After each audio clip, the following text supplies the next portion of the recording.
Welcome to Threads of Truth, the podcast where real-life mysteries meet internet speculation. Today's case is one of Europe's strangest. A cryptic note, a car crash, and a man who seemed to predict his own death.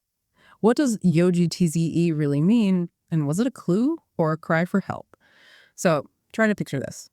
It's a quiet evening in West Germany back in October 1984. Pretty normal setting, right? Anshausen, small town. Mm-hmm. Typical autumn night. Yeah, and you've got our main figure, Günther Stoll, just at home with his wife. Everything seems, routine. Right. And then just bam, something snaps. He's suddenly terrified, like gripped by this unknown panic. Out of nowhere. Totally. Jumps up, yells something chilling, scribbles this bizarre word on paper, YOGTZE, and then just bolts into the night in his car. Gone. Leaving his wife completely bewildered, you can only imagine. Exactly. It sounds like a movie, but this was real life for them. And then hours later, it gets even worse. Much worse. Yeah, the discovery. He's found dying in his own VW Golf crashed. But the state he's in is just shocking. Right. Naked, injured. Naked, bloodied, barely conscious. And the injuries, they don't make sense with the car crash. Not at all. Which is immediately a huge red flag for investigators. Huge. And then just before he dies, he whispers something about 4 men. 4 men. Yeah. And that's it. He's gone. Leaving behind this absolute mess of contradictions and strangeness that people have been trying to untangle for, nearly 40 years now? Almost 40 years, yeah. An enduring enigma. So that's our mission today, right? We're diving into the sources, police reports, articles, all the online chatter to try and figure out, what was Günther Stoll actually running from? What did YOGTZE mean, if anything? Exactly. And what on earth happened in those missing hours? Let's try and piece it together. Yeah. Okay, so let's start at the beginning. Lay out the timeline. This all kicks off October 25th, 1984, West Germany, Anshausen. Right. And Günther Stoll himself, he's 34 years old, an unemployed food engineer. Which, that detail, the food engineer part, will definitely come back to because it fuels some interesting theories later on. Definitely. Yeah. But, crucially, up front, we need to understand his mental state. Yeah, that seems key. What was going on with him? Well, in the weeks leading up to his death, he reportedly been suffering from what's described as moderate paranoia. Okay, moderate paranoia, not just general worry then. No, it was more specific, according to his wife. He kept telling her they were after him. Dänen, in German. They. No explanation of who they were. Apparently not. He never elaborated, and police never found any evidence of, some actual group targeting him. But he was convinced they had bad intentions. Wow. Okay, so that's the backdrop. This guy is feeling hunted, even if nobody else can see why. Exactly. And that brings us to that evening, October 25th. Around 11 p.m., he's at home. And then comes the outburst. Yeah, the sudden jump, the yell. Jetzt geht mir ein Licht auf, which means... Roughly, now I get it. Or maybe now it's starting. Like a sudden, terrifying realization. Okay, now I get it. And immediately after saying that... He grabs a piece of paper, scribbles down 6 letters. YOGTZE. YOGTZE. Though some people think the G might have been a 6, right? YO6TZE. That's a possibility that's been heavily debated online, yeah. But the really strange part, as soon as he writes it... He crosses it out. He crosses it right out. Which is... what? Why do that? Well, that's the million-dollar question, isn't it? Was it a mistake? Did he instantly regret writing it? Or was he trying to obscure it? Like, maybe it was too dangerous. Or maybe it was just part of the panic, the confusion. Could be. But we'll likely never know for sure because that specific piece of paper, it vanished. Vanished. His wife apparently threw it away that same night. In all the chaos and distress, she just tossed it. Oh my God. So the one piece of potential physical evidence, gone. Gone almost immediately. And later, investigators even expressed doubts about whether it was relevant anyway, given how things unfolded. But its absence is huge. All we have is her memory of those letters. Unbelievable. So he yells, scribbles, crosses it out, and then... And he just leaves, abruptly, gets in his VW Golf, drives off. Leaving his wife there, completely stunned, I imagine. Absolutely. And he heads towards, well, more strangeness. Right. The next stop is his favorite pub, Papillon, in Wilnsdorf. Yep. Arrives there also around 11 p.m., roughly the time he left home. Goes in, orders a beer. But before he even takes a sip... He collapses. Hits the floor, loses consciousness, smashes his face in the fall. Just like that. Just like that. Okay, that's incredibly dramatic. What did people there say? Was he drunk? That's the critical thing. Witnesses were adamant he hadn't touched his beer. He didn't seem drunk when he came in. So it wasn't alcohol. Almost certainly not. Which opens up all sorts of questions, doesn't it? Was he drugged somehow? Or did he have some kind of sudden medical thing, a seizure? Possibly. Or, chillingly, was this the start of whatever physical ordeal awaited him? This sudden, unexplained physical distress. It just deepens the mystery around his state. So he collapses, smashes his face. Then what? He actually comes to, regains consciousness. Okay, so maybe he gets help. Stays put. Nope. He just He leaves the pub. just leaves after collapsing like that. Just gets up and walks out. Wow. Okay. And this is where we hit the first big blind spot in the timeline, right? Exactly. The next 2 hours, from leaving the pub until about 1 a.m., are a complete mystery. No one knows where he went or what he did. 2 hours. Just gone. Vanished from the record. Until 1 a.m., then he reappears. Yes. Around 1 a.m. on October 26th now, he shows up on the doorstep of a woman he knew from childhood. Back in his hometown. In Hagerseel-Back, yeah. Where he grew up. It's only about 6 miles from the pub. Okay, so middle of the night, he just turns up at an old friend's house. Unannounced. And understandably, she's uncomfortable. Doesn't let him in. I can't blame her. No, but she lets him talk for a bit on the patio. And that's when he says something else incredibly ominous. What did he say? He warns her about a horrible incident which was about to take place this night. A horrible incident that night. Wow. It really ramps up the sense of foreboding, doesn't it? What? Especially given his paranoia. So the friend, what does she do? She advises him to go home or maybe go to his parents. Sensible advice. That he refuses. He refuses. Says something like they wouldn't understand him. They wouldn't understand him. That feeling of isolation again. Deeply isolated. It really makes you wonder, was he warning her about a real danger he perceived? Or was his paranoia spiraling completely out of control? It's impossible to tell from the outside. So he gives this warning, refuses help, and then... He eventually leaves, saying he'll go back to his wife. But does he? Well, that's the thing. After he leaves his friend's place, the timeline goes dark again. Another gap. Another gap. 2 more hours. From roughly 1 a.m. until 3 a.m. Completely unaccounted for. So frustrating. Where was he? What happened in those 2 hours? Nobody knows. It's another black hole in the story. Until 3 a.m., and that's when things take a really grim turn. Yeah. Around 3 a.m., 2 truck drivers are on the A45 Autobahn. They see a wrecked car. And they pull over. They pull over to help. And they find it's Stoll's VW Golf in a ditch near the Autobahn, close to Hagen. Hagen. How far is that from where he was last seen? It's about 100 kilometers, roughly 60 miles from Hagerseel-Back. Quite a distance to cover in those missing 2 hours. Okay. And when they get to the car, what do they find? They find Stoll. And his condition is horrific. He's naked. Yeah. Completely naked. Bloodied, barely conscious, and slumped in the passenger seat. In the passenger seat, not the driver's seat. Passenger seat, which is immediately very strange. Okay, so he's barely alive. Does he say anything? He does.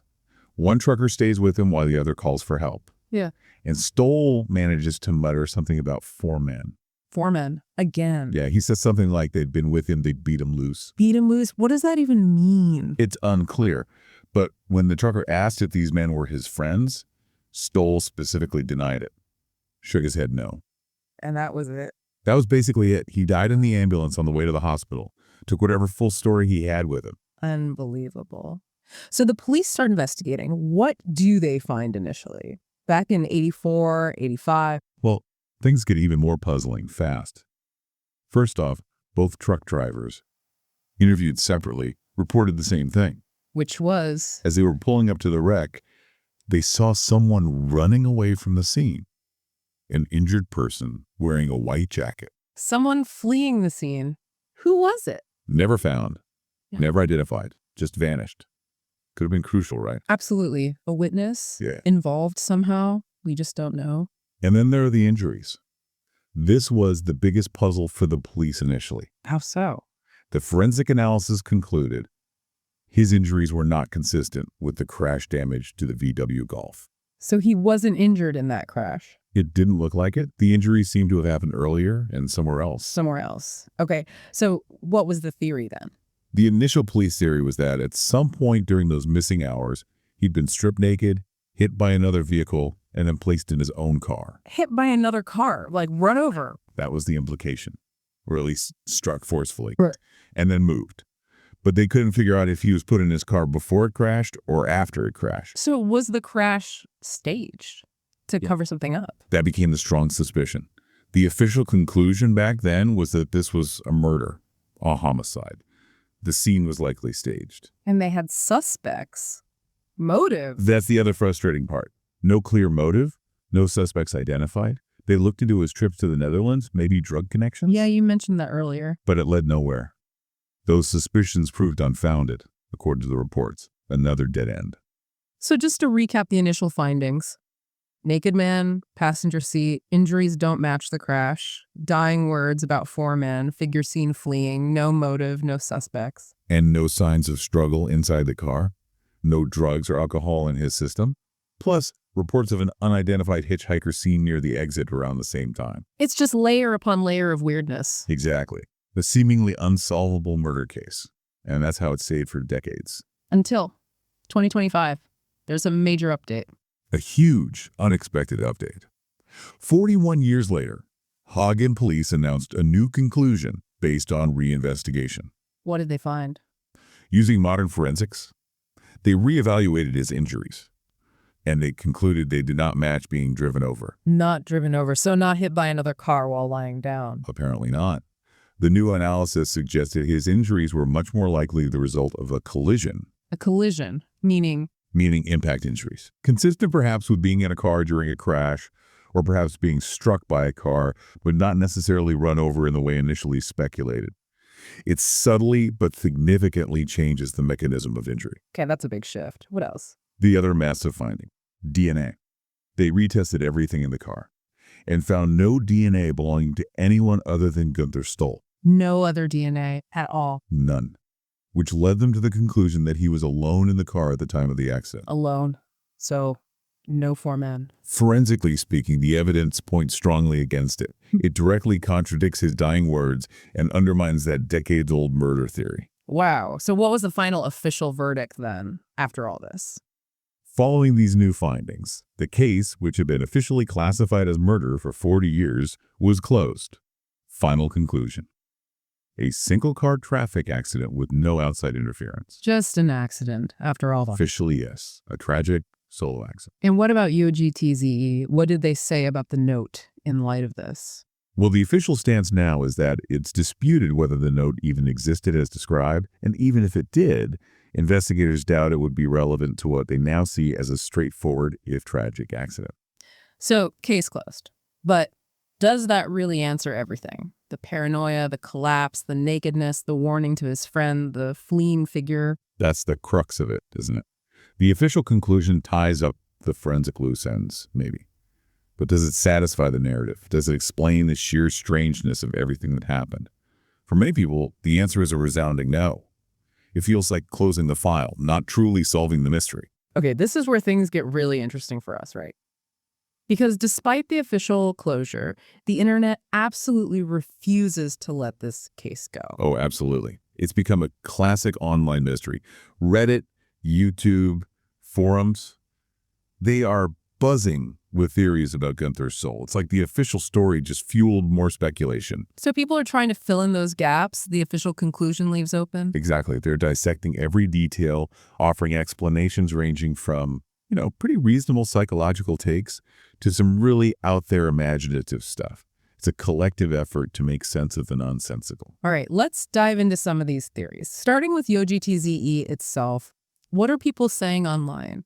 Well, the most grounded theory, and one that fits with his known mental state, is that YOGTZE was nothing. Nothing. Yeah, like just a product of his paranoia.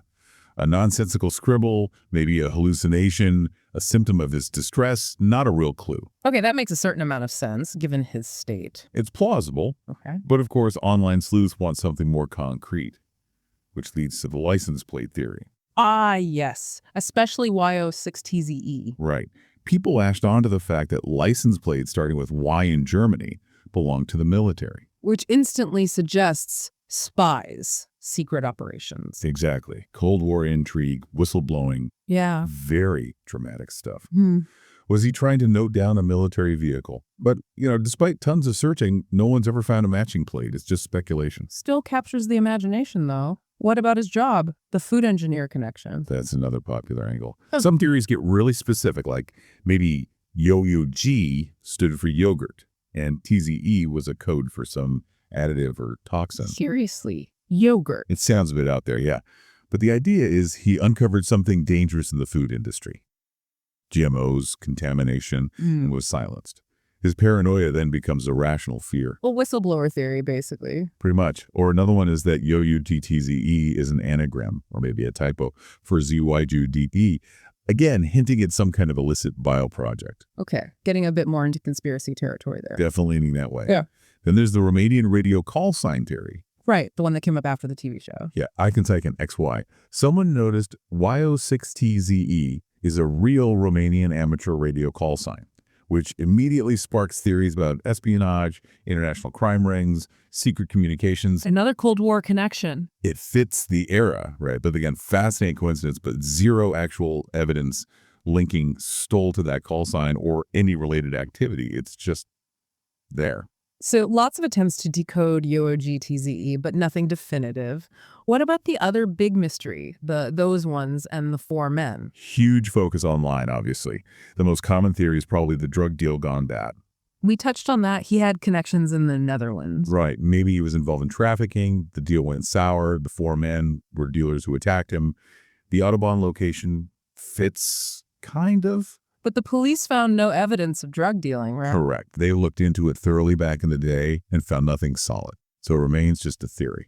What's the counter argument then? The counter is simply his paranoia, that those ones and the four men were entirely in his head. Manifestations of his severe mental distress. So his injuries could have been self-inflicted or accidental, and his mind just filled in the attackers. That's the psychological perspective.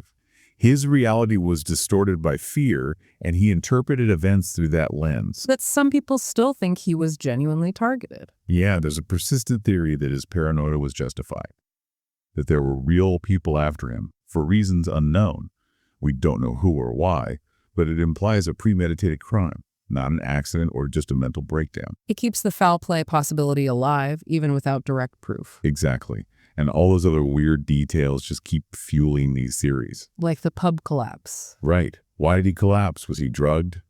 Did he have a medical event? Was he attacked subtly? People online debate this endlessly. And the missing hours. Those two big gaps. Perfect blank canvases for speculation. Was he meeting attackers? Trying to escape? Just wandering, lost, and confused. People fill those hours with all sorts of scenarios. And the nakedness. That's a huge one online, I bet. Absolutely. And the initial idea of a staged scene. Even with the new official conclusion, the nakedness is just so bizarre, it keeps people thinking it wasn't just a simple accident. Why is he naked? It doesn't fit easily. And finally, the man in the white jacket, the fleeing figure. The ghost in the machine, almost. Who was he? Connected to Stoll. A witness to some random guy. That detail alone is enough to keep people convinced there's more to the story than the official report suggests. So when you step back and look at all this, the official conclusion versus the storm of online theories, what does it tell us? Well, connecting it to the bigger picture, the YOGTZE case is a perfect, almost textbook example of the gap between official findings, which have to rely on hard evidence, and public fascination, which thrives on unanswered questions and ambiguity. Especially online, where everyone can weigh in. Exactly. The internet allows these unresolved details to live on and be debated indefinitely. So let's try to weigh the plausibility now. We have the psychological episode explanation. Which has strong backing, right? His known paranoia, his wife's testimony, the YOGTZE note itself, the pub collapse. It all kind of fits a picture of someone in severe mental distress. Could his fear have led directly to a fatal accident? It's very possible. But then you contrast that with the initial murder investigation, the four men, the whistleblower ideas. Which were always more narrative-driven, less evidence-based, even if they felt compelling. The lack of forensic proof was always the issue. And now the 2025 conclusion comes along. Collision injuries, not being run over, no other DNA. Which swings the pendulum hard towards the accident theory, forensically speaking. The DNA finding especially is powerful evidence against the four men being physically present in the car. It supports the alone in the car idea very strongly. So for the authorities, it makes sense to close it as an accident, but for the online communities, probably not so satisfying, huh? I'd guess not. Many will likely remain skeptical. They'll see it as too neat an ending for such a bizarre, messy story. They'll point to all those details we discussed, the nakedness, the warning, the fleeing figure, and say, how does an accident explain that? And what about YOGTZE itself? If it was just an accident, does the note just become meaningless static? Officially, yes. Investigators doubt its relevance now. But for those fascinated by the case, it remains this potent symbol of the mystery. Was it really nothing? Or was it his last garbled attempt to say something important before everything went wrong? Its meaninglessness, in a way, makes it even more haunting. Because we'll never know for sure. Exactly. And that lack of definitive proof cuts both ways. The lack of DNA points to him being alone, but the lack of explanation for his behavior, the gaps in time, it leaves room for doubt. And the internet really jumped into that space, didn't it? Cryptography forums trying to crack YOGTZE, Reddit threads dissecting every detail. It's quite amazing. These platforms essentially resurrected a cold case, kept it in the public eye, and applied this sort of crowdsourced analysis to it. Even if some theories are pretty wild. Even then, it shows this fundamental human need to find answers, to create narrative out of chaos, especially when official explanations feel incomplete. So even with the file officially closed, we're left with these nagging questions. If he was alone, who was the guy in the white jacket fleeing the scene? Right. Was that just a mistake by the truckers? Unrelated? Or something else entirely? And the nakedness, how does that fit into a solo car crash scenario? It's just odd. Deeply odd. It defines easy categorization within a typical accident framework. And that pub collapse. The warning to his friend about a horrible incident. If it was all just leading up to him accidentally crashing his car alone, how do we make sense of his obvious terror and foreboding? It's difficult, isn't it? You end up having to choose between narratives. Was it primarily a mental health crisis that ended tragically, or were there external factors the official conclusion missed or couldn't prove? Which really makes you think. Can an official conclusion, even one based on the latest science, ever truly satisfy our need for a complete story when a case is this strange, this human, this full of fear and mystery? That's the lingering question, I think. Sometimes the loose ends just refuse to be tied up neatly, no matter what the final report says. Thank you for diving deep into the truly enigmatic case of Günther Stoll with us on Threads of Truth. We really want to hear what you think. Does the official conclusion make sense to you? Does it finally solve the YOGTZE mystery? Or are you leaning towards other theories? Maybe you have your own ideas about the code. Let us know your thoughts on Reddit or TikTok. Next time on Threads of Truth, we're heading stateside to Orlando, Florida. We'll investigate the 2006 disappearance of 24-year-old Jennifer Kess, who vanished from her condo without a trace. The only real clue: some grainy surveillance footage of a mysterious person parking her car and just walking away. Who was that figure and what really happened to Jennifer? Join us then.